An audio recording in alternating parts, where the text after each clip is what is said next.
Hello, everybody, and welcome. This is our third annual Women in STEM event. We're joined today by 4 different alumni in 4 different fields, and we're very excited to welcome them in just a moment. Before we get started, though, I did want to mention that if you have any questions, we will be taking questions at the end of the program, and feel free to put those questions into the chat area of YouTube. You will need to have either a YouTube account or a Gmail account to be logged in. If you don't, it will prompt you to create one. So it's very simple and easy to do. Just please be aware that we are going to be scrolling the questions, so any name that you create for your handle will be displayed on the screen for everybody. So again, welcome everybody. I'm going to bring all of my panelists on now. I'm very excited to bring them on. So welcome everybody. I'm just going to have you go around and kind of introduce yourselves, give us a little bit of your background here at ESF, your program of study, and then what you're currently doing in your position. So we're going to start with Megan. Hi, everyone, and thanks for coming today.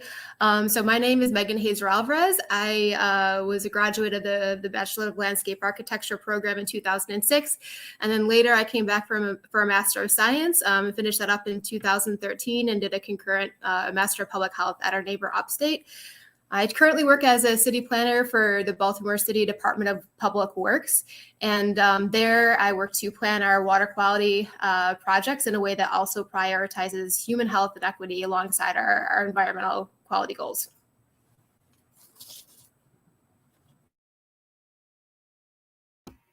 Hi, everyone. My name is Danielle Berry. I am a graduate of the chemistry program at SUNY ESF in the environmental track, class of 2015. After ESF, I worked for a year in occupational health and safety as an industrial hygiene technician. And following that year, I moved all the way to Dallas, Texas, to complete my PhD in chemistry as well. Currently, I am at the Dow Chemical Company in the consumer solutions business, and I work in technical services and development for consumer electronics. So what that means is part of my job is to work in the lab and understand how our materials function and test them in customer applications. And then the other part of my job is also customer facing. So I get to interact with different customers, help them understand our product portfolio, and help troubleshoot and innovate with them. Hi, everyone. My name is Jocelyn. I graduated in 2013 with a major in environmental science and a concentration of renewable energy. I also have 2 minors in sustainable construction at ESF and also the entrepreneurship minor at Syracuse. So I've started off my career really doing education on energy efficiency and sustainability. And while I was doing that, I was also getting my Master's of Science in Sustainability Management at Columbia University. I currently work as the Energy and Sustainability Specialist at NYU Langone Health. We are a large healthcare system, primarily based in New York City and Long Island. We have like 350 plus locations, 13 million square feet. So it's quite a large portfolio. But I manage our sustainability program there and develop initiatives that bring environmental best practices more on the forefront on the way that we operate and make decisions. And much of our work is driven by our carbon neutrality goal by 2050. Hi, everyone. I'm Carrie Ryan. I am a 2006 ESF grad, and I majored in environmental and forest biology with a concentration in pre-health and a goal of pursuing vet school. In 2012, I graduated from Cornell's College of Veterinary Medicine, and I spent 5 years after that working in small animal general veterinary practice in Rochester, New York. And I now have worked for 5.5 years as the attending veterinarian for Viagen Pets and Equine. The company is a worldwide leader in dog, cat, horse, and endangered species cloning. It's not so much in a research setting, but it's a consumer-based business. So if someone has an amazing dog that they want to clone, we can use cells collected from a small skin biopsy from that dog. And using somatic cell nuclear transfer, we can produce a genetic identical twin born at a later date. A lot of our work is pet work, but we also do some interesting military and working dog applications and a lot of horse work, as you might imagine, since horses are pretty valuable. But some of the endangered species work that we've been doing recently is really interesting. I love the conservation aspects of that. And we've worked with the black-footed ferret and the Przewalski's horse. I wear many hats for the company, but for simplicity's sake, I oversee all of the dog, cat, and ferret cloning, including pregnancy monitoring, raising puppies and kittens while they're in our care, birth and delivery, and transition into their homes with our clients and talking to our clients and educating people about what we do.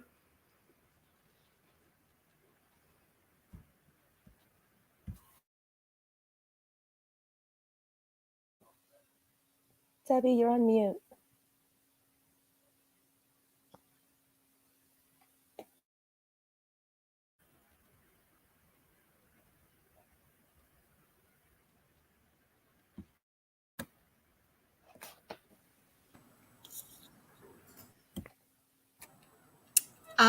Debbie, you were on mute, so we didn't hear any of the questions.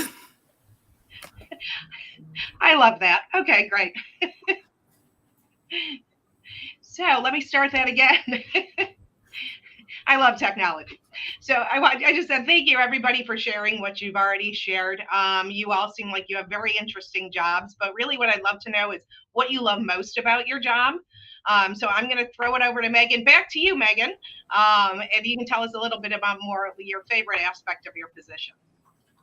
Awesome. Great. Thanks. The thing that I really love most about my job is that I really get to work at the intersection of research and practice. So I have research-based degrees, but I now work in a setting where we're planning and implementing projects that will be built.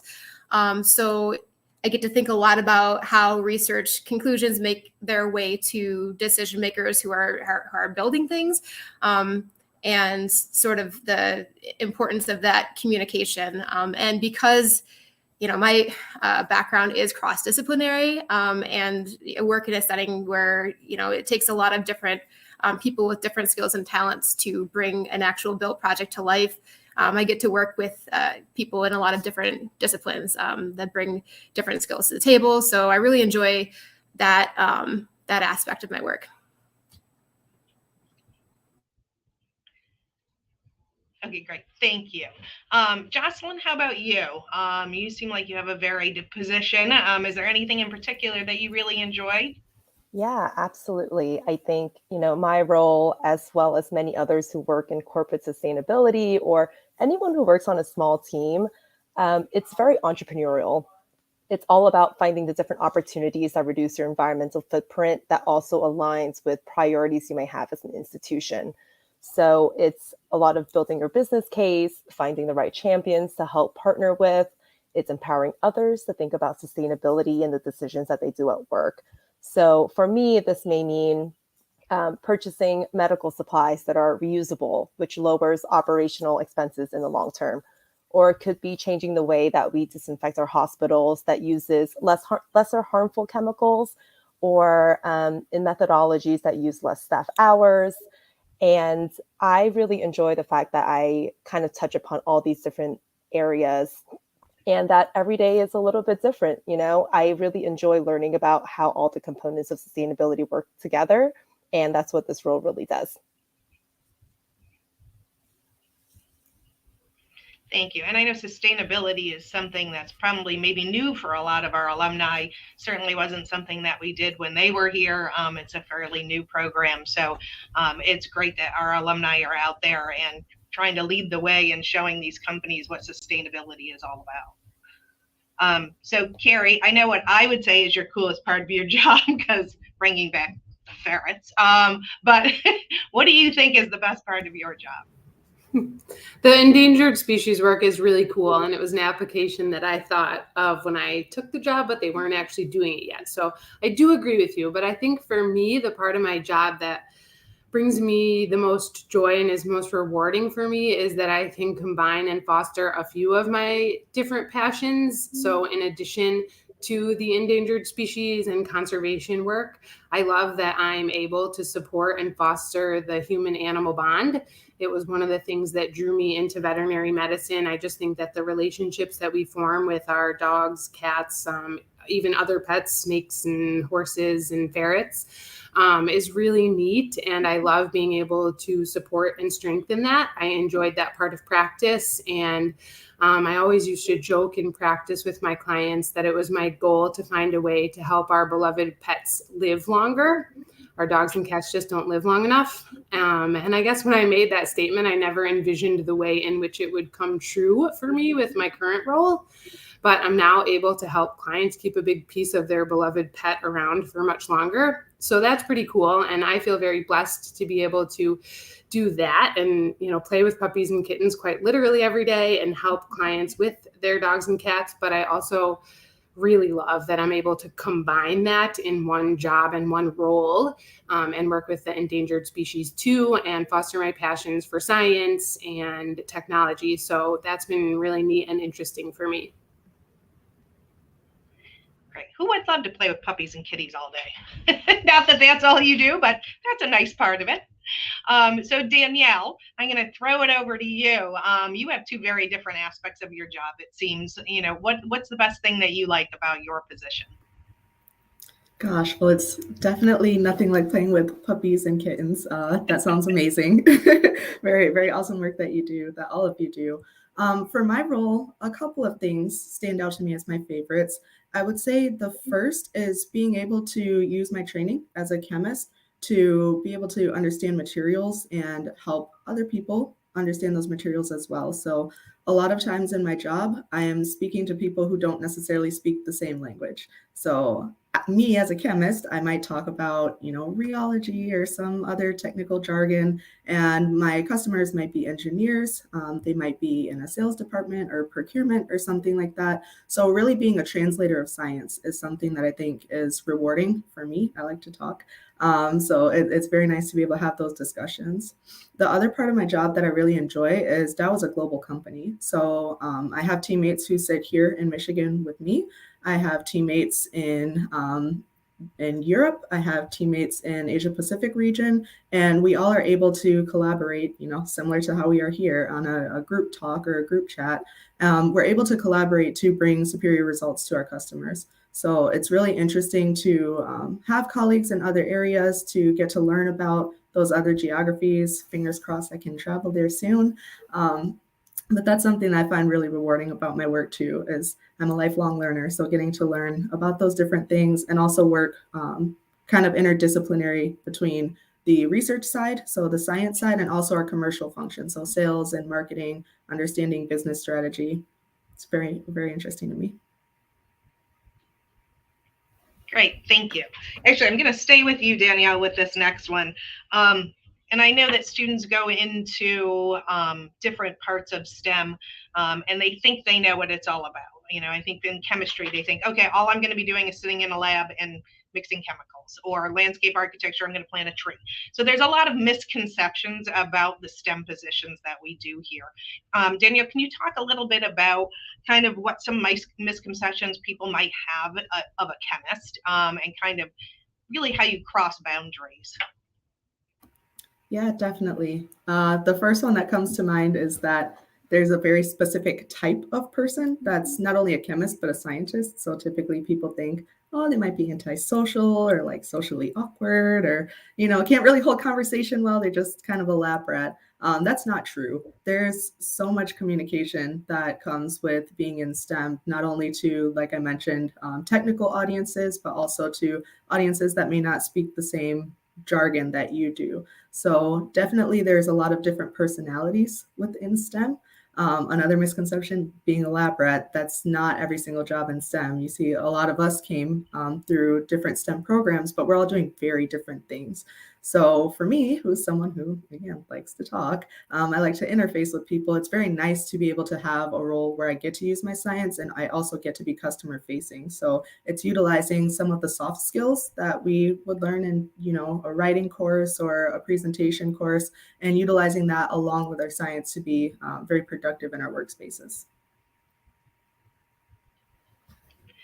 That's a great answer. I love that because you're right. The whole aspect of not being social. Our students, our alumni are extremely social. They do not fit into that little round square peg in a round hole type of thing with the antisocial chemistry and science folks. So, Jocelyn, how about you? I mean, what's sustainability and energy management? A lot of people probably don't really know that much about it, but what's kind of a misconception that you might think that people have about what you do? Sure, and it's completely true. This is such a new and emerging field that, when I first graduated from ESF, I knew I wanted to do corporate social responsibility, but I had no idea what it was called. So, it's taken me a few years to kind of figure out that this was the route that I wanted to be on. Um, for me, I manage the sustainability program, and one of the most common misconceptions is that we do a lot of work on waste management and recycling, and that's not necessarily the case. When you really look at the carbon footprint of an organization, waste management is actually a really small slice of that puzzle. And why I think most people focus on recycling and waste management is because it's the most visible, right? Everyone participates in that, whether they realize that or not. Everyone generates waste. So that's certainly one part of what I do, but I really try to be a jack of all trades and speak the different languages of different departments. And there are many more impactful strategies that I try to implement myself, whether that is something that reduces something tangible like energy and water, or whether that's even something like advocating for a policy that changes the way that we purchase things, right? So I think for me, it's a lot of being aware of how you can influence decisions on all different scales. So, working as a sustainability manager, you have to know your system very well and to be able to draw out where the values are and not just necessarily on recycling. Thank you. You're right. Recycling and waste management does seem to be something that everybody looks at, and just that's my sustainability. But there's a lot more that companies can do, and individuals as well. So thank you. Carrie, how about you? Yeah, I mean, I think there's a lot of misconceptions about what I do. It's a little hard to know where to get started, but I guess the first one is cloning is real. It's a technology that has been around since 1996. That's when Dolly the sheep was cloned in Scotland. Some of you current students might be too young to remember when that happened, but I do remember that. So, it's a technology that's been around for a while, but the applications for it, some of them are newer. The company I work for has actually been cloning horses and livestock for a public market for over 20 years. So it's definitely been around for a while, and there are lots of cloned animals out living among us. I think the other misconception kind of fits with that. This is not Jurassic Park. The company I work for is not cloning people. We're not cloning woolly mammoths. We're doing some really cool work and some really amazing things for pet owners and some really incredible conservation endangered species stuff. But it's not Jurassic Park, and it doesn't have all the weirdness that goes around that. The people I work with are down to earth, fun, interesting, smart people, but it's not a weird, cold lab setting. And also, all of our animals are born to surrogate moms. They are not grown in a uterus in the lab. I think a lot of people think, oh my gosh, you grow a puppy out of a petri dish, but we certainly don't do that. They all have a surrogate mom, and they're raised basically just like any conventionally bred puppy would be with a mom. Thank you. I'm learning lots of stuff. So I do have some statistics. It was the most recent one I could find was from 2019, but it said women comprised 57% of the workforce, but only 28% of STEM-related jobs. So I wanted can you guys talk about your experience as a female in kind of a male-dominated field? Is it still male-dominated? And how you guys go about making sure you're heard? So I'm going to start with Jocelyn. Okay, this is such a common question. I feel like many of us have to address. For me, when I first started working, there was such a learning curve when you're working in a male-dominated field, especially when you're just starting off in your career. I had to really reflect on the feedback I've gotten in meetings and conversations at work and make this call on if feedback was truly based on myself and my work, or was it based on the other person's perception of me being very often the only female or the only person of color in the room. So I've really tried to tackle this of building a support system wherever I worked at, finding others who do similar work as you in the similar field, and finding others that help you understand and navigate these interactions can really help you figure out these conversations, right? And it's something that you kind of get a little bit more comfortable with the longer you work and the more conversations you're in. But I really do feel like one of the most obvious things to me when I first started working was to build a network of people who are in the same field as you or who look like you, who work in the same city as you. What you'll often find is that we all love to talk about what we do and share our experiences. So it's really nice way to build that kind of camaraderie and feeling of community wherever you are. Right. I love that. And for those of you that are kind of across the country, the Alumni Office can help you build that community. We can connect you with other alumni that are in your field or living in your area. So if you are in an area and you don't know folks or you want to start making those connections, please let us know. We'd love to help you make those connections as well. Danielle, how about you? I know that going through probably as a chemist at Dow, you may have been one of the only women there. So I'd be interested to hear how you've kind of navigated that field. Yeah, definitely. So I'm fortunate in that my immediate team is pretty well mixed in terms of men and women. So shout out to my leader for building a diverse team. I do appreciate that. But most of the people that I work with on a day-to-day outside of my team are male. And first joining Dow, it was very interesting to kind of find where I fit in that dynamic. So I joined in, I was a young PhD, so I had that going for me. I was a little bit younger in age, I'm a woman, and I'm also a person of color. So that's three things right there that make me quite different from the typical person you might see around or have a meeting with. And one thing that I noticed is I'm a very vocal person, but I felt like I was kind of shrinking myself or trying to take up less space because I didn't want to be perceived as a certain way. I wanted to be personable. I wanted people to like me and want to work with me. And I thought by being quiet, that's the way to do that. And that's not the case. So I think one of the challenges I faced was finding my voice, being able to share my opinions in meetings, being able to share the technical expertise that they hired me for, and being able to do that confidently without feeling that I would be perceived negatively when my male counterparts were doing the same thing. So that was definitely a big adjustment and something that I think is really important when you're thinking about working in a field where you might be in the minority. Another piece of that too, similar to what Jocelyn said, was finding a network was super important.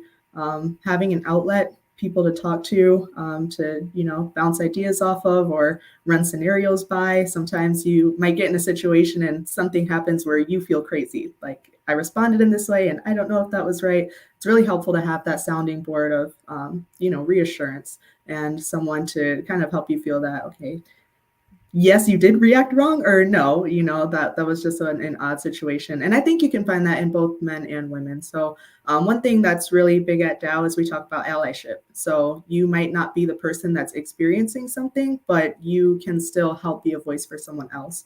So we do have a Women Inclusion Network. That's one of our employee resource groups. And there are many men who are part of that resource group who act as allies. So when they're in a meeting, they will help amplify your voice, or they will speak, positively about you in rooms that you're not in. So finding that network is super important, and you can find that in anyone who's willing to help you. excellent advice. Megan, how about you and your experiences with this? Yeah, I think so. I can say I've been in the workforce long enough to see things change a little bit. I think it's maybe less male dominated, than it used to be. And over time, that change comes because people continue to pave the way for others. So that's an interesting thing to witness. But two main points I think are important to make. One thing that sort of I accidentally discovered when I was a new career professional is that, you will always run the risk of running into somebody who will underestimate you, whether that's for your gender or your age or experience level or based on race or any other thing. And the most important thing I think to remember is that that is not a reflection of a deficit in you. That's a reflection of a deficit in them. They just don't see your value yet. And you can look for the opportunity to, if they're the right kind of person who listen a little bit, you can look for the right opportunity to sort of share knowledge that you have. And if you can make them go, I hadn't thought about it that way before, you might even get an apology, and you might even get someone who, like Danielle mentioned, will speak up for you in other settings. Because one thing, if people find themselves in the wrong, what they like to do is tell people how surprised and excited they were that they discovered a colleague that had some real value. So I just always remember it's them, not you. Once you have that sort of reflection, if you run into that, and then like Danielle mentioned, you can find, I'm seeing now, because this is, women have been talking about this. There's a lot of talk about diversity, equity, inclusion that has let us have this conversation even today. But people are learning to create space. So there are great male leaders and great female leaders that I, remember having noticed that they will make space for you and specifically ask you, if you're being quiet, what you think. And I can remember how that made me feel. And the individuals that took time out when I was an early career professional to explain things that I was interested in learning. And as we all sort of move throughout our careers, I think it's really important to remember those things and then try to be those kind of next generation leaders that then do that for the ones that come behind us, because that's how you see this change over time. And now it's really encouraging to see good, inclusive environments that are led by, men and women alike. So I hope that we all just, I hope that I can recreate some of the environments that were created for me. Thank you. Yeah, I like that you said you could already see the change from when you started to now, and now hopefully you'll take up that baton, like you said, for the next generation coming through. So, and Carrie, how have you kind of had to deal with kind of more of a male-dominated area in what you're working with? Yeah, my path was a little bit different because at the point that I entered vet school and started my veterinary career, it's actually now a female-dominated path, which is really cool. It wasn't when we were little kids, but it is now. So as Megan said, we've seen that change even during the last decade or 20 years. That's shifted a lot. But now that I've shifted to working more in the biotech industry with my vet degree, that is certainly more of a male-dominated industry. The company that I work for probably has more women at this point, and certainly the team that I work on has more women. So I work with a lot of women day in and day out, but especially a lot of the leadership is male dominated still. And so that has been a bit of a shift from working in general veterinary practice and my time in vet school. And I think what Danielle and Megan have said about finding your voice is really, really important, and then trying to help others find their voice. It's easy to sometimes be intimidated or to be quiet and to just try to fit in and not make waves, especially when it's male-dominated leadership. But, I'm thankful that my mom and my grandmothers were both strong, forward-thinking we're all strong, forward-thinking women that really powered into male-dominated fields many years ago when women weren't doing that as often, and paved the way for the rest of us. So I was kind of raised not to be too intimidated by that. I do still have to remind myself and encourage myself to use my voice and not to be afraid to stand up in certain situations. But I appreciate that kind of from an early age, and even during my time at ESF, that I was always encouraged that I could accomplish anything. And being a woman wasn't a setback. It was maybe an asset because we could look at things in a different way. So I think definitely the takeaways for me are continuing to pave that way for other people and other women and other minorities in the future, to make sure that no one has to feel that way in the future. I hope in the future it's much more of an equal road for everyone. Thank you. I know another aspect, and I know this isn't just for women, it's for men, it's for anybody that's maybe just entering their field, is kind of knowing your worth. That comes up a lot now.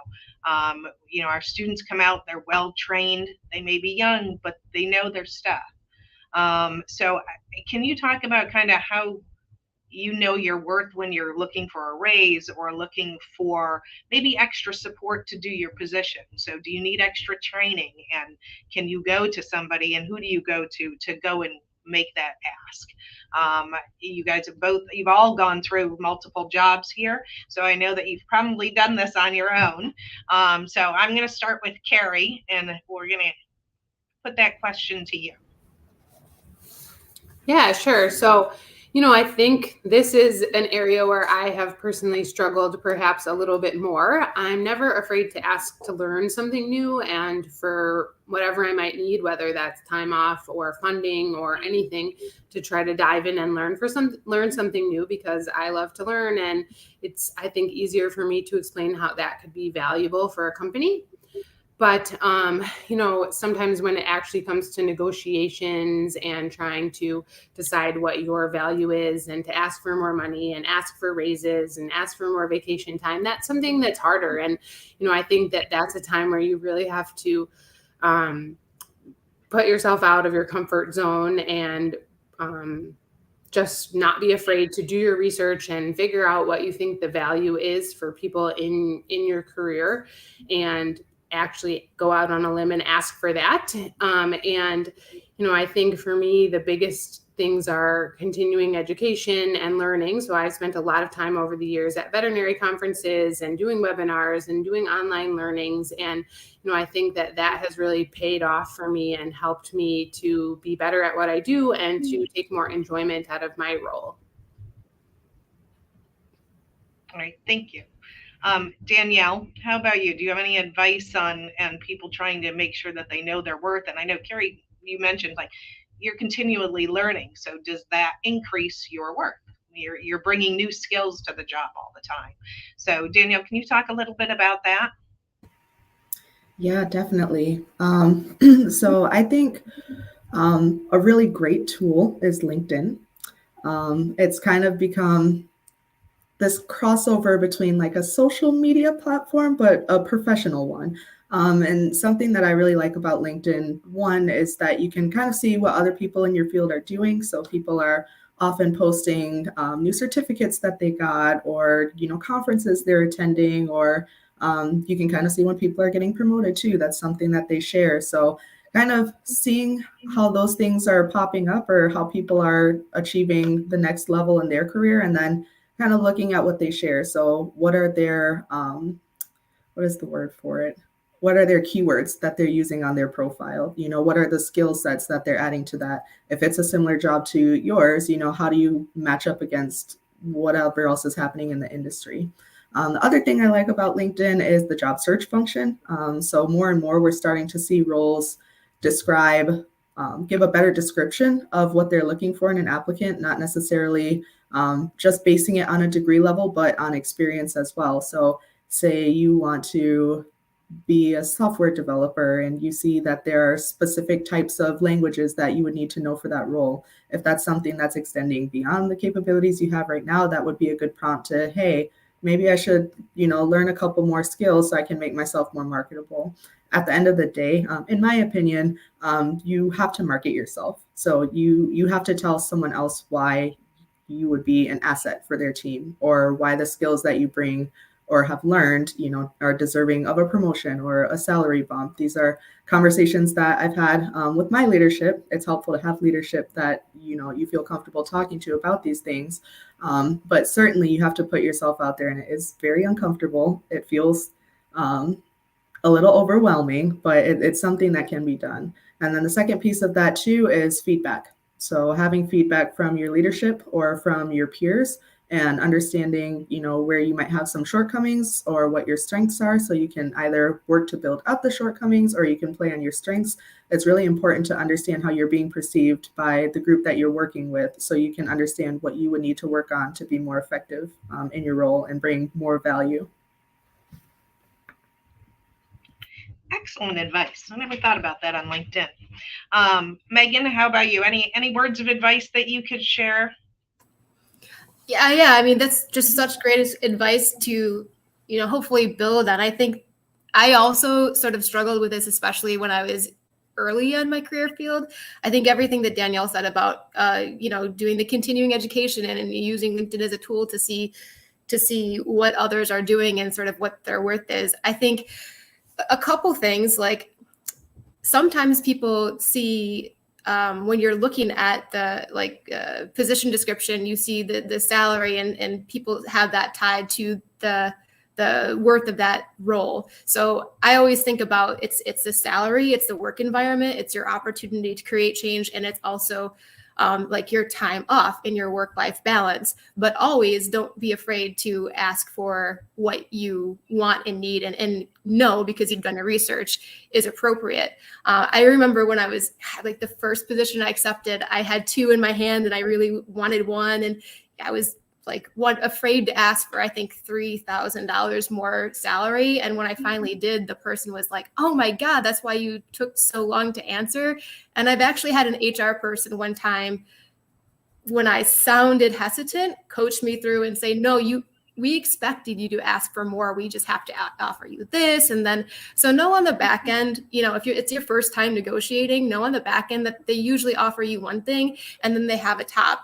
And so if you're prepared and you know what you're worth, and you bring that confidence that you're, building inside yourself to the table, don't be afraid to ask, and then consider the whole thing. And also don't work for a workplace that doesn't treat you well and doesn't value you, because they don't deserve the time and your energy and your experience that you're bringing to the table.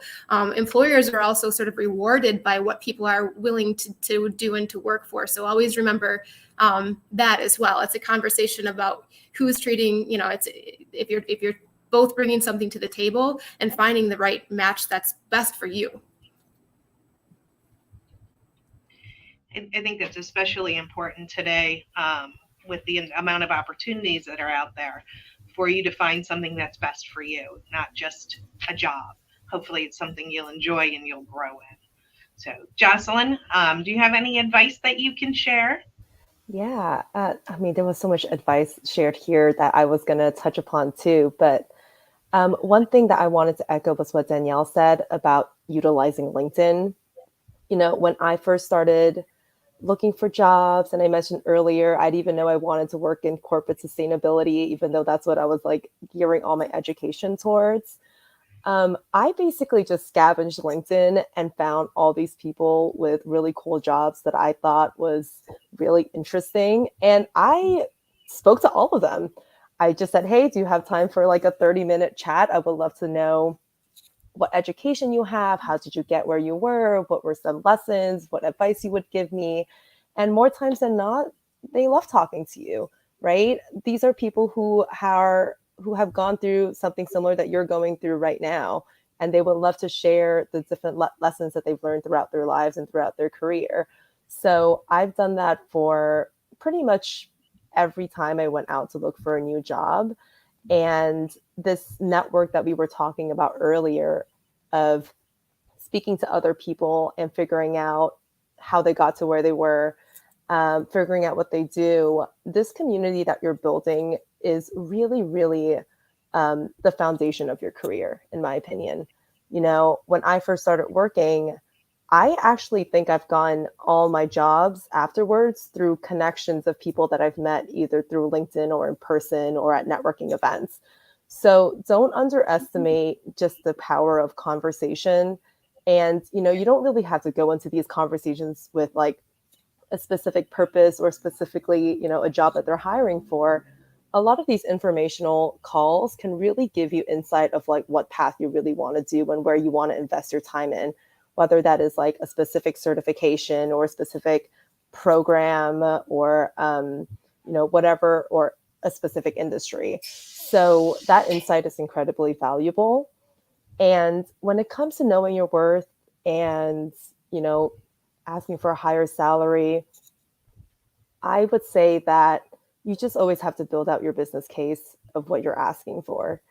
And when you have all your skill sets and experience laid out and justified, it just makes so much more sense of why you are asking for what you're asking.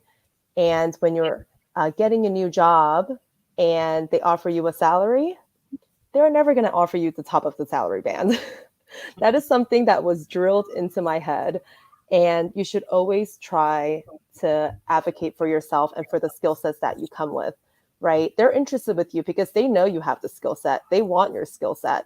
So you should just absolutely leverage that and try to negotiate for whatever amenities or benefits that you're thinking of. And chances are they're willing to have that kind of conversation as well. So don't be afraid.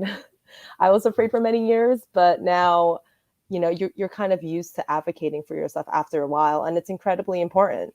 And it's something that I try to encourage with myself and with others all the time.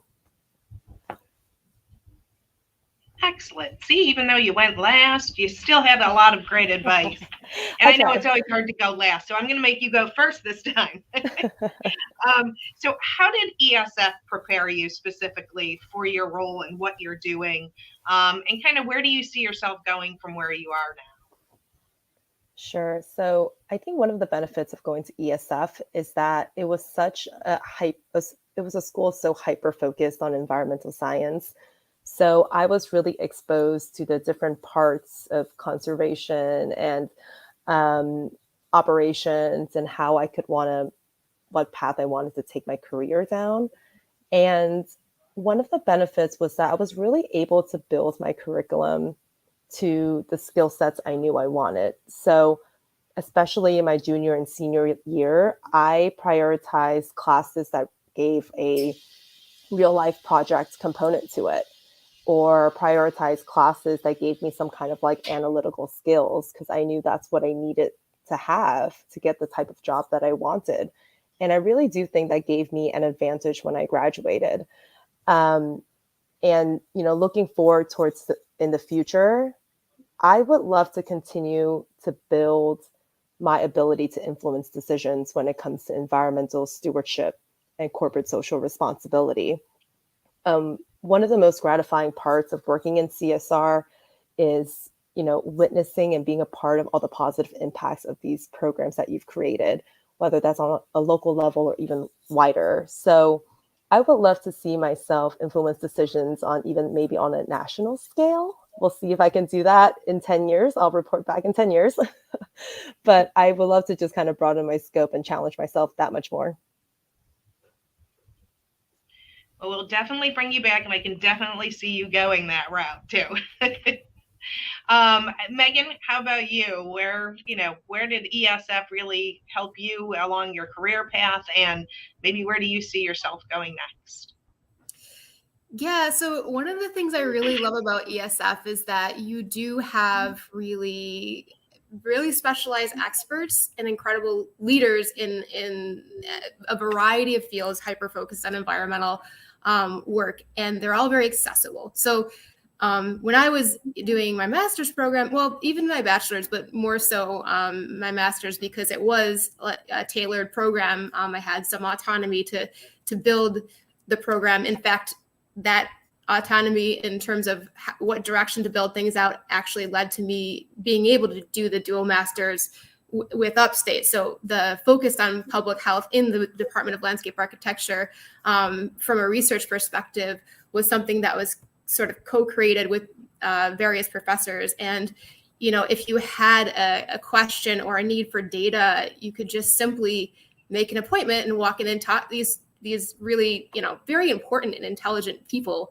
who very much care about the future of our world would sit there and answer questions. I've sat around campfires with some brilliant people, and I think that's really a beautiful way to demonstrate leadership. So people that are really successful, I think a lot of times can be intimidating, or, you know, but there's just no ego at ESF. Everyone's focused on like, what can we do together to move the world in a better direction. So I think that's a really beautiful thing. And not only does that sort of teach you about some cultural perspective as a professional, like how we can exist in this world, but it, you know, helped me have the opportunity to learn a variety of different not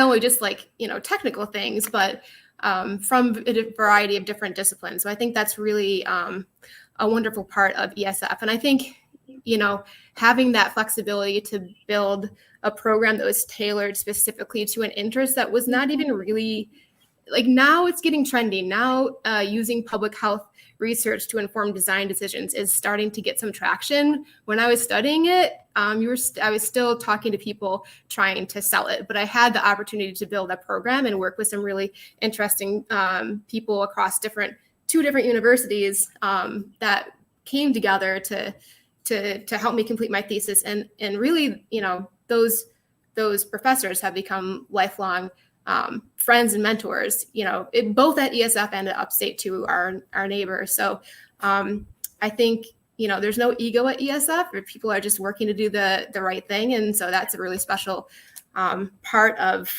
what I think has allowed me to take my career in the direction I want. Excellent, thank you. We do have some pretty outstanding faculty members here. Danielle, I know you did your undergrad here, but then you went on and get your master's, your PhD. How did ESF help prepare you for whatever came next in your career and your academic life? So I'll start from the technical side. I think ESF definitely helped prepare me for graduate school based on the emphasis that they put on doing hands-on research. So I know probably many of us had a senior capstone project that we worked on. For me, that was 5 credits of research in one of the research laboratories within the chemistry department. So being able to get into a lab and kind of start to build that, gain that independence in terms of lab work or designing experiments, or, you know, accountability for keeping yourself on a timeline. I think that was really important and had a big piece in the success that I had in graduate school. I will say from the softer skills standpoint, I took a really great class. I think it was EWP 220. It was a presentations course, and I kind of signed up for it on a whim, like, you know, maybe this might be helpful. The teacher was phenomenal, and he would make us record ourselves. Basically, he would have a camera in the back of the room and would record us as we talked. So you learned all of your tics. It was a little cringy to watch back, but that class had such a big impact on how I've been able to communicate my research and, you know, present at conferences and present to customers and present my dissertation work. I think that was really important.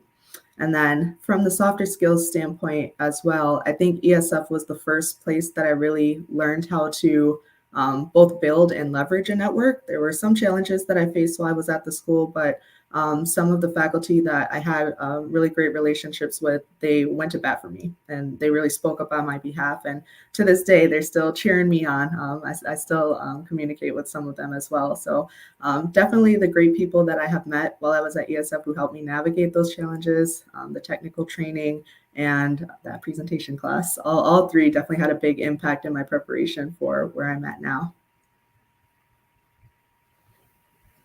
Excellent. I know presentation class is one of those nobody really wants to take, and I think it's probably one of the most helpful things that you could take in college. So Carrie, last but not least, you know, how did ESF help you? I know you went on to vet school, so it kind of prepared you for that, but now you're in a different kind of field. So can you talk a little bit about how ESF helped you out? Sure. Yeah, I have a couple of different points I want to talk about, and some of them might be a little bit non-traditional, but I guess that's where I'm at in life. So I think one of my big takeaways from ESF is that, sometimes things in life are hard, or our minds have a bit of trouble processing something, or if we're struggling with a difficult decision, I should go for a hike. ESF, the outdoors is really important. And even though it's, college in the middle of the city, the quad is beautiful and there's so many great opportunities to get outside. I loved my time at Cranberry Lake and learned so much there, so many great knowledge, book smarts things, but also so many really important things about nature and myself. And so everything always seems clearer for me and simpler after a walk in nature. So that's a big takeaway for me from ESF. Another thing for me when I came to ESF, I was smart. My high school was hard, and I learned a lot, and I worked hard, and I had figured out how to study, and I already knew how to do all of that. Obviously, I learned a lot of things at ESF, but I didn't need to learn how to study. But I was shy. I was really shy. I would have never done a presentation like this. And, it was hard for me to meet people. It was a hard adjustment to college. And I really had to put myself out there. And I had some really wonderful mentors that kind of pushed me gently and gave me some really good advice. And because of that, I grew as a person more than I think I ever could have imagined, or that my family could have imagined, or people that knew me in high school. And so I'm very thankful to ESF for that. But I also think that it was when I got the chance to learn how important a network is. I have some amazing stumpy friends that I'm still really good friends with and keep in regular touch with. And I also have some good mentors from ESF, and took that with me to Cornell and built a network very quickly at Cornell. So I adjusted more quickly there.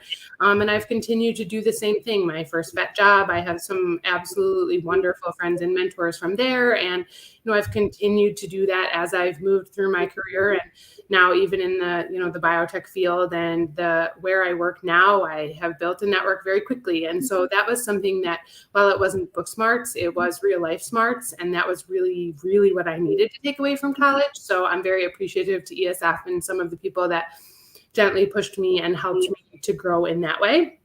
And one other thing that I took away from ESF, and don't take this the wrong way, I learned a lot of things at ESF, and obviously the science and the research stuck with me doing what I'm doing now. But, I also really took away from ESF that some of the most important things in my day-to-day life are to remember to be kind, open-minded, and willing to try new things.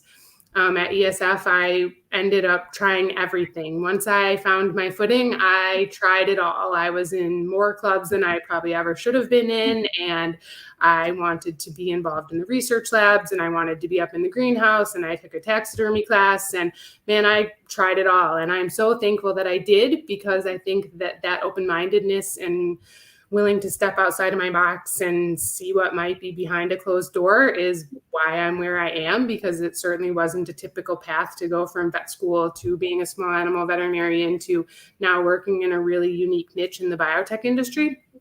And I do have a lot to thank ESF for that, because it really taught me to step out of my boundaries and just be kind, open-minded, and always be willing to try something new, because you just never know what's going to be behind the next closed door that you come upon. Excellent. I love that, because, at ESF, and when you go to college, it's not just about the education. It's being a well-rounded person and learning how to do all of those things that you just mentioned. And, everybody comes in from a different background. So I think it's nice that ESF is a place that you felt like you could explore on your own, and really put yourself out there. So I love that.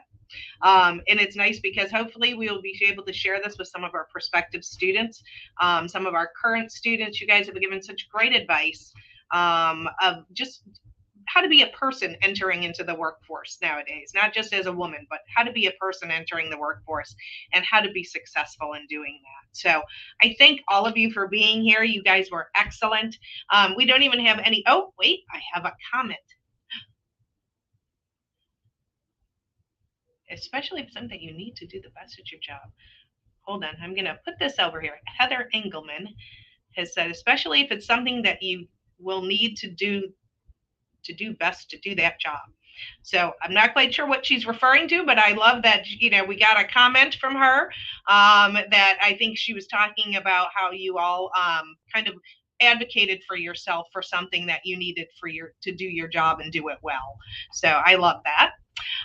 So I'm really grateful for all of you for being here today, and I hope to see you on campus soon.